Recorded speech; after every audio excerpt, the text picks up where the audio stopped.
തീറ്റ, കുടി, ഉറക്കം. എടി night party, DJ, fire works, നീ ഒന്ന് ആലോചിച്ച് നോക്കിക്കേ, എന്താ അടിപൊളിയായിരിക്കും.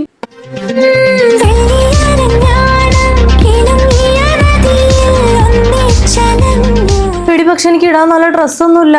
എടി ടൈം ഉണ്ടല്ലോ, നീ വേഗം പോയി ഡ്രസ്സ് എടുക്ക്. ഓ ഈ ഡ്രസ്സൊക്കെ ഇട്ട് ഞാനൊരു പൊളി പൊളിക്കും.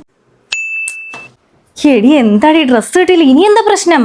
ഓ ഡ്രസ്സൊക്കെ കിട്ടി, പക്ഷേ സ്ലീവ്ലെസ് ഇപ്പൊ ഞാൻ എങ്ങനെ ഇടുന്ന ആലോചിക്കുന്നത്. എന്റെ കഴുത്തിലും കൈമുട്ടിലും അണ്ടർആംസിലും ഒക്കെ പിഗ്മെന്റേഷനാ. ഒരു ട്രീറ്റ്മെന്റ് ഇതിൽ കാണിക്കുന്നുണ്ട്, ഇതൊന്ന് ട്രൈ ചെയ്ത് നോക്കിയാലോ? എടി അതൊക്കെ ഭയങ്കര എക്സ്പെൻസീവ് ആണ്. അതിനല്ലേ ഡേം ഡോക്കിന്റെ 5% glycolic acid underarm treatment spray. ഇതാണ് India's first underarm brightening spray. ഇതിലെ 5% ഗ്ലൈക്കോളിക് ആസിഡ് നമ്മുടെ നെക്ക്, നീ, എൽബോയിലെല്ലാം ഡാർക്ക് സ്കിൻ ബ്രൈറ്റൻ ആക്കുന്നു. ഇത് ലൈറ്റ് വെയിറ്റും ഫാസ്റ്റ് അബ്സോർബിംഗുമാണ്. റോൾസിനെ വെച്ച് നോക്കുമ്പോൾ സ്പ്രേ ആയതുകൊണ്ട് തന്നെ സ്കിൻ ഇൻഫെക്ഷൻസും ഉണ്ടാവില്ല. ഓർഡറും കൺട്രോൾ ചെയ്യുന്നു. ഇത് clinically tested and dermatologically approved ആണ്. 8 വീക്സ് കണ്ടിന്യൂസ് യൂസ് ചെയ്ത് കഴിഞ്ഞാൽ 20% വരെ അണ്ടർആം ഡിസ്കളറേഷൻ ഇംപ്രൂവ് ആവും. ഒത്തിരി പേർക്ക് നല്ല റിസൾട്ടും കിട്ടിയിട്ടുണ്ട്. പ്രൊഡക്റ്റ് ടാഗ് ചെയ്യുന്നുണ്ട്, പർപ്പിൾ അവൈലബിൾ ആണ്.